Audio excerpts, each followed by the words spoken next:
नमस्कार स्टूडेंट्स, आज हम नियंत्रण चैप्टर करने जा रहे हैं। नियंत्रण प्रबंध का अंतिम कार्य है और बहुत ही महत्वपूर्ण कार्य है। प्रबंध के प्रथम कार्य नियोजन या प्लानिंग होता है, जिसमें हम यह देखते हैं कि हमें भावी क्रियाएं किस प्रकार से करनी हैं, उसकी प्लानिंग करते हैं। उसी प्रकार अंतिम कार्य नियंत्रण में हम यह देखते हैं कि जो हमने प्लान किया था, क्या हमारा कार्य उसके अनुसार हुआ है या नहीं हुआ है। प्रबंध में नियंत्रण का अभिप्राय इच्छित उद्देश्यों को कुशलता, किफ़ायत और सफलतापूर्वक प्राप्त करने के लिए वास्तविक कार्य प्रगति की समय समय पर समीक्षा करने से है, ताकि वास्तविक कार्य प्रगति अपेक्षित प्रगति के अनुरूप हो सके। नियंत्रण के अंतर्गत वास्तविक प्रगति व निर्धारित प्रमापों के बीच विचलनों का पता लगाया जाता है, डेविएशंस का पता लगाया जाता है और उन डेविएशंस के कारणों की खोज की जाती है कि वो क्यों हुए हैं और उनको कैसे दूर किया जा सकता है। उनको दूर करने के लिए सुधारात्मक कार्यवाही की जाती है। इसी सब का सार है हमारा कंट्रोलिंग। अब हम कंट्रोलिंग की एक डेफिनेशन करेंगे। तो फिलिप कॉटलर के अनुसार नियंत्रण वह प्रक्रिया है जिसके द्वारा वास्तविक परिणामों को इच्छित परिणामों के निकट लाने का प्रयास किया जाता है। उसके बाद नियंत्रण के लक्षण या प्रकृति, क्या उसकी प्रकृति क्या है। तो सबसे पहले नियंत्रण प्रबंध का एक आधारभूत कार्य है। Controlling is a fundamental function, एक मेन फंक्शन है, एक महत्वपूर्ण कार्य है, आधारभूत कार्य है। इसके बिना प्रबंध का कार्य पूर्ण नहीं हो सकता है। नियंत्रण प्रत्येक प्रबंध का अनिवार्य कार्य है। यह अनिवार्य है, ये कोई ऑप्शनल एक्टिविटी नहीं है। नियंत्रण प्रत्येक प्रबंधक के लिए, हर एक मैनेजर के लिए आवश्यक है। उसको ये करना ही पड़ेगा अगर वो इफेक्टिव तरीके से अपने व्यवसाय का प्रबंध कार्य को पूर्ण करना चाहता है। नियंत्रण एक नियंत्रण चलने वाली प्रक्रिया है। कंट्रोलिंग कोई वन टाइम एक्टिविटी नहीं है, यह बार बार लगातार होने वाली क्रिया है। हर बार आपको प्लान करने पड़ेंगे, उसके बाद आपका ऑर्गेनाइजिंग, स्टाफिंग, डायरेक्टिंग का फंक्शंस होगा, उसके बाद लास्ट में आपको कंट्रोलिंग हर बार करनी पड़ेगी। यह एक बार बार होने वाली प्रक्रिया है। उसके बाद नियंत्रण प्रबंधकीय क्रिया का प्रारंभ और अंत दोनों ही हैं। नियंत्रण जो है वो प्रबंधक प्रक्रिया जहाँ से शुरू भी होती है और वो अंत भी होती है। जैसे पहले भी बताया आपको, जैसे प्लानिंग है, वो शुरू में प्लानिंग करते हैं, फिर से it is like a cycle, एक चक्र है ये, जो कि 5 फंक्शंस के साथ समाप्त होता है। नियंत्रण न केवल पीछे देखना है बल्कि आगे देखना भी है। नियंत्रण में आगे देखना और पीछे देखना, मतलब जो हमने प्लान किया था उसको भी हम देखते हैं और जो हमने किया उसको भी देखते हैं, और आगे कैसे करेक्टिव एक्शन लेके कैसे सुधारात्मक कार्रवाई करनी है उसको भी देखना है।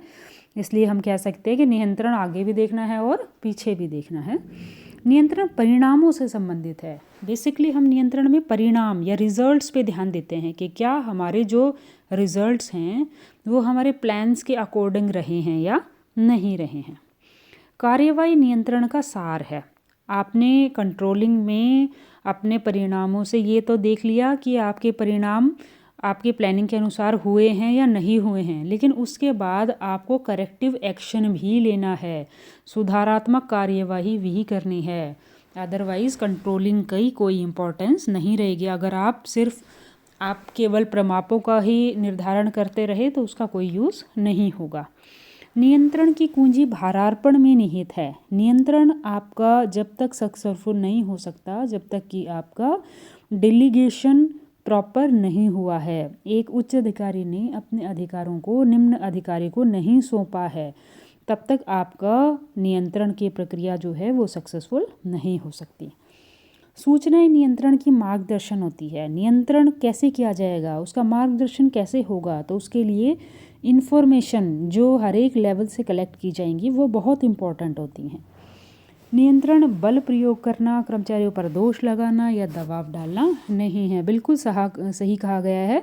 कंट्रोलिंग में हमें अपने कर्मचारियों पर दोष नहीं लगाना है, उनको कुछ नेगेटिव पनिशमेंट नहीं देनी है। हमें सिर्फ उन चीज़ों को ढूंढना है जिनकी वजह से हम इच्छित परिणाम प्राप्त नहीं कर पाए। उन दोषों को, उन कमियों को खोजना है और उन कमियों को दूर करना है, ना कि अपने एम्प्लॉयज़ पर दोषारोपण करना है। नियंत्रण के संवेदनात्मक व अभिप्रेरात्मक दोनों प्रकार के परिणाम होते हैं। नियंत्रण एक कुशलता वृद्धि की धारणा है। ये कुशलता बढ़ाने के लिए, एफिशिएंसी इंक्रीज करने के लिए की जाती है। नियंत्रण उत्पादन के सभी साधनों पर किया जाता है, सजीव हो या निर्जीव। नियंत्रण दो कारणों से आवश्यक है। कौन से कारण हैं वो? एक तो विभिन्न व्यक्तियों एवं संगठन के हितों में समन्वय स्थापित करने के लिए, और दूसरा योजना बनाने एवं लागू करने के बीच की अवधि में घटित परिवर्तनों का समायोजन करने के लिए, एडजस्टमेंट करने के लिए। नियंत्रण के सकारात्मक और नकारात्मक दोनों पहलू हैं। ये पॉजिटिव भी हो सकता है और नेगेटिव भी हो सकता है। दोनों तरीक़ों से हमारा कंट्रोलिंग है वो हो सकता है। उसके बाद नेक्स्ट हमारा है कंट्रोलिंग प्रोसेस। कंट्रोलिंग की एक प्रोसेस है, पूरी प्रक्रिया है, उसमें चरण होते हैं अलग अलग। उन्हीं चरणों का हम अध्ययन करेंगे। तो पहला चरण है प्रगति प्रमापों का निर्धारण। सबसे पहले सेटिंग परफॉर्मेंस स्टैंडर्ड। सबसे पहले प्रमापों का निर्धारण किया जाता है, जिसके बेसिस पे आप जो वास्तविक प्रगति है उसका मापन करेंगे। उनको हम प्रमाप कहते हैं। ये प्रमाप दो तरह के होते हैं, एक है क्वांटिटेटिव और दूसरा है क्वालिटेटिव। उसके बाद दूसरा चरण है वास्तविक प्रगति का मापन, मेजरमेंट ऑफ एक्चुअल परफॉर्मेंस। आपने एक बार स्टैंडर्ड सेट कर लिए, उन स्टैंडर्ड्स के अनुसार आपको अपने व्यवसाय की वास्तविक जो प्रगति है उसका मेजरमेंट करना है। उसके बाद वास्तविक प्रगति की प्रमापों से तुलना। अब आपके पास एक तरफ प्रमाप हैं और दूसरी तरफ एक्चुअल परफॉर्मेंस है, आपको उन दोनों को कंपेयर करना है। उसके बाद विचलनों का विश्लेषण। अब जब आप प्रमाप एनालाइज करोगे कंपेयर करने के बाद, तो आपको पता लगेगा कि आपके जो प्रमाप हैं वो कम रहे या अधिक रहे, यानी कि आपका जो डेविएशन है, आपका जो डिफरेंस है वो पॉजिटिव रहे या नेगेटिव रहे। सुधारात्मक कार्रवाई करना। अगर आपने विचलनों का पता कर लिया तो नेक्स्ट स्टेप है करेक्टिव एक्शन लेना या सुधारात्मक कार्रवाई लेना, या अपने विचलनों को दूर करने के लिए जो भी स्टेप आप उठा सकते हो वो उठाना। ये सारे स्टेप आप करेंगे तो आपकी कंट्रोलिंग की प्रोसेस कंप्लीट हो जाएगी। उसके बाद हम पढ़ेंगे नियंत्रण की सीमाएं क्या हैं, उसकी कमियां क्या हैं। तो सबसे पहली कमी जो है वो है गुणात्मक प्रमाप निर्धारित करने में कठिनाई। तो दो तरह के हमने स्टैंडर्ड्स बताए, क्वांटिटेटिव और क्वालिटेटिव।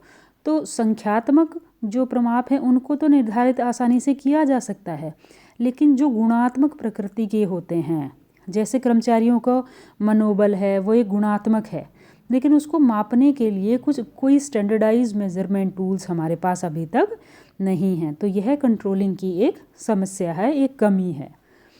उसके बाद बाहरी तत्वों पर कोई नियंत्रण नहीं। जैसा कि हम जानते हैं दो तरह के एनवायरनमेंट होते हैं, इंटरनल और एक्सटर्नल।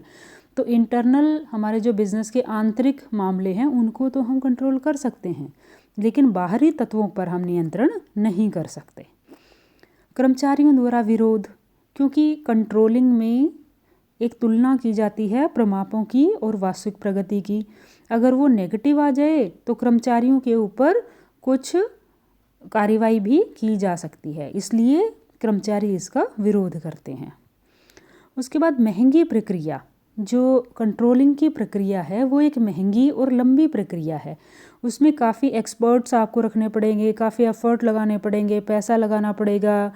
तो इसलिए हम कह सकते हैं कि जो कंट्रोलिंग की प्रोसेस है वो एक लंबी और महंगी प्रोसेस है। बड़ी ऑर्गेनाइजेशन तो इसको अफोर्ड कर सकते हैं, लेकिन छोटे जो ऑर्गेनाइजेशंस हैं उनके लिए ये फ्रूटफुल नहीं होती है।